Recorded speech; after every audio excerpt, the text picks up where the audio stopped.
Kia ora, ko dia ho, hara mai, welcome to Homemade Let's Cook. Today we're going to be making some vanilla and chocolate pinwheel cookies, and I've always loved the look of these particular biscuits, so it's going to be great to give them a go. So we're starting off with 125 grams of margarine and half a cup of custard sugar.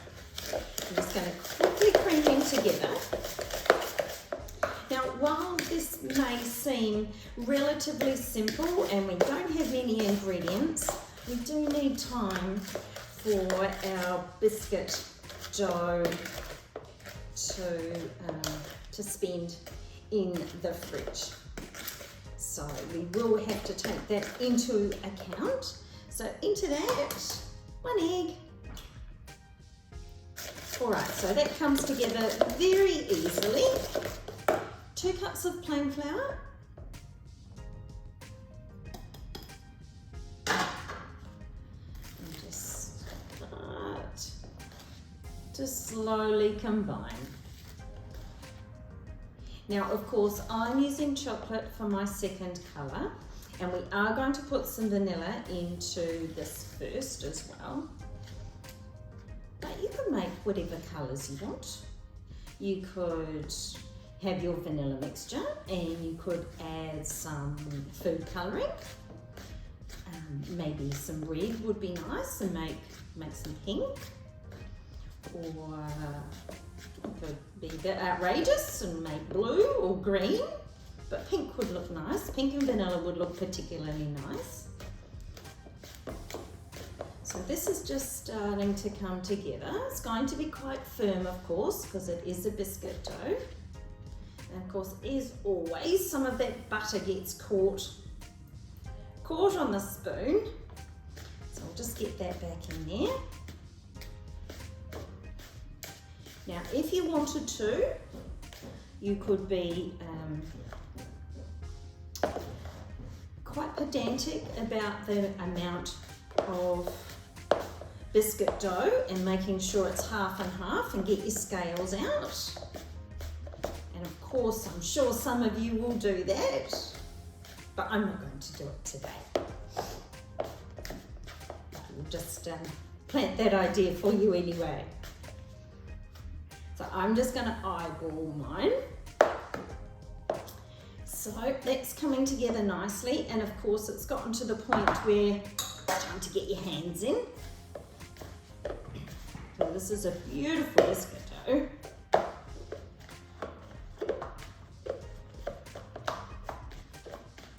Alright, so that comes together beautifully.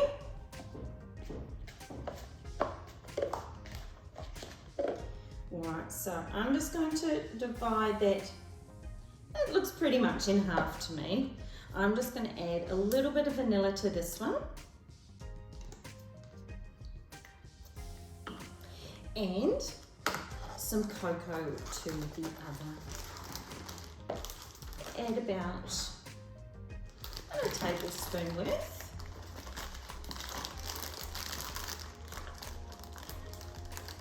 As soon as it comes out of there we go. So I'm actually going to get my hands in and do this.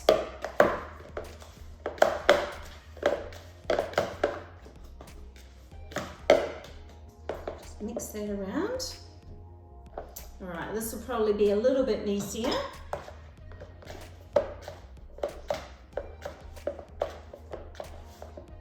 But it will incorporate, so don't worry about that. You might just have a little bit of cocoa dust flying in the air.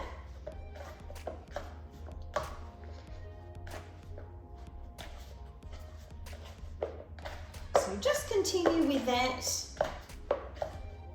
And once that's combined, I'd like you to wrap them both in cling wrap or glad wrap, whatever you call it.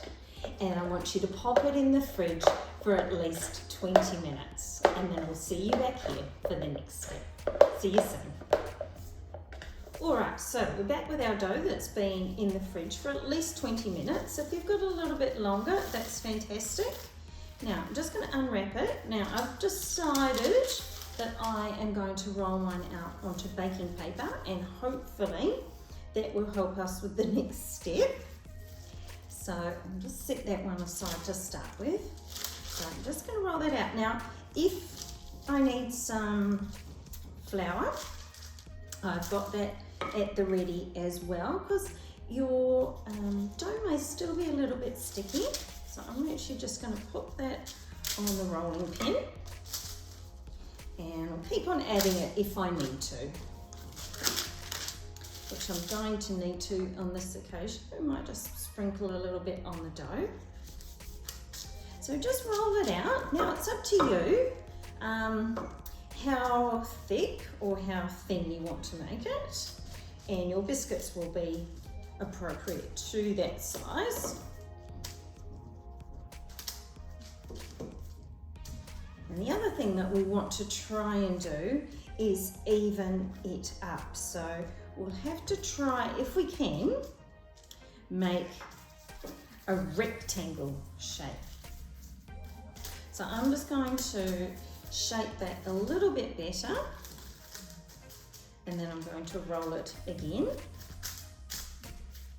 Now the dough is really easy to work with, so you should be able to make that happen. The more we can make a rectangle shape, and the more even they both are, the better.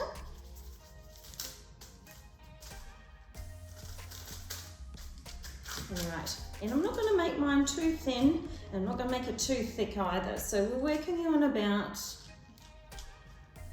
1/2 centimetre, so 5 millimetres. I'll just set that one there.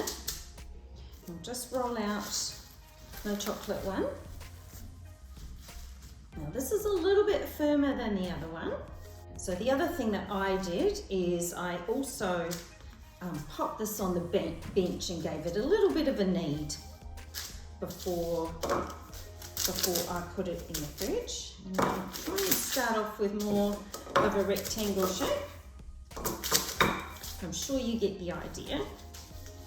And of course, I'm going to want this to be pretty much the same size as the other one. But of course, even if we have to trim some of this, we can make the different biscuits at the end with anything that's left over or anything that we have to trim off.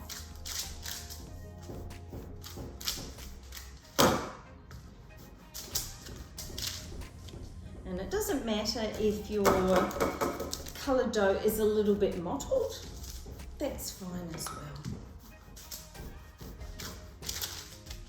Because these two doughs are actually going to be joined together. And again, they're going to have to spend some time in the fridge. So you have to have a little bit of patience with these particular biscuits. But if you've got time, they're a whole heap of fun. And the kids will love them as well. I'm just working on getting them approximately the same size. And the beauty, of course, of having them on the baking paper is I can just lay it on top like that and have a look to see if they're about the same size, which it appears that they are. So what I'm going to do now is I'm going to lay them on top of one another, and that's also the beauty of having a baking paper, that I'm easily able to do that.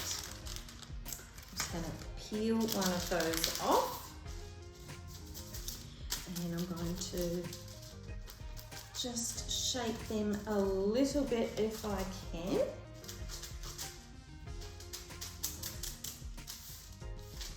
And of course, you guessed it, it's time to roll them up. Now, have a think about what colour you would like to be on the outside of your biscuit.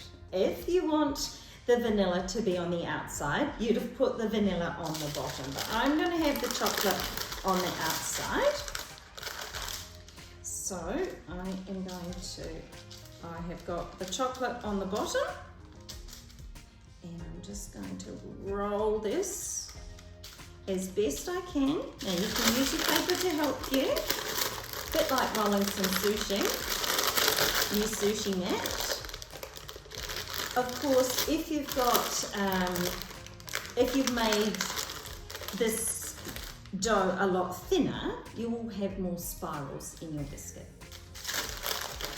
So it's going to be interesting to see if I've even created a spiral in this. But it will be how it will be. All right, so that's come together. So I'm just going to just pat that down a little bit, shape it at the end again, and make sure that's nice and joined. All right, so I'm just going to roll that a little bit more, shake it with the paper on, and then I'm actually just going to fold it up, and that's how I'm going to put it back in the fridge for another 20 minutes. And I'll see you after that. So our dough has been resting in the fridge. It's now time to bring it out. Now, just in case it's caught a bit of a flat spot, I'm just going to give it a quick little roll again. And now it's time for us to cut it up. So I'm just using a serrated knife.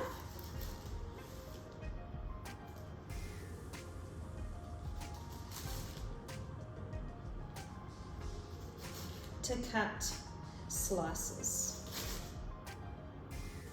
Now the further we get into this, the better these look. And these have ended up being more of a swirl biscuit rather than a pinwheel. Had I have made each slab a little thinner, I think we would have achieved more of a pinwheel result. But I think that's okay. Each to their own, as they say. So I'm just going to place these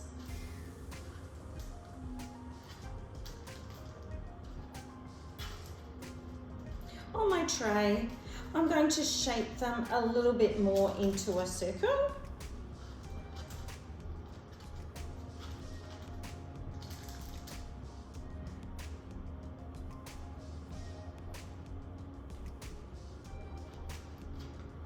So they come out a little bit more circular, of course.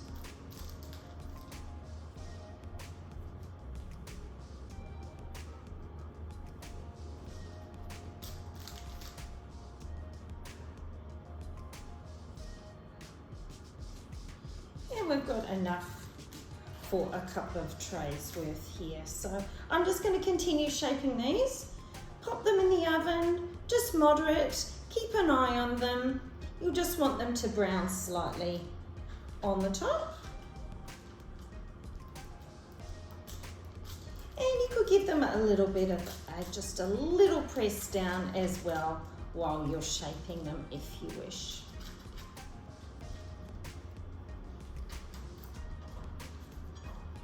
All right, and I'll see you after they come out. So I took these out of the oven as soon as I could smell the chocolate. And I'm going to let these rest on the tray for a few moments before taking them off. You'll see that they've turned into more of a swirl type biscuit than a pinwheel. But as I said, if you'd like a pinwheel or a tighter swirl, you'll need to roll your dough out a little bit thinner before you roll it up. Thanks for joining me for making our swirl biscuits today. Ka kite.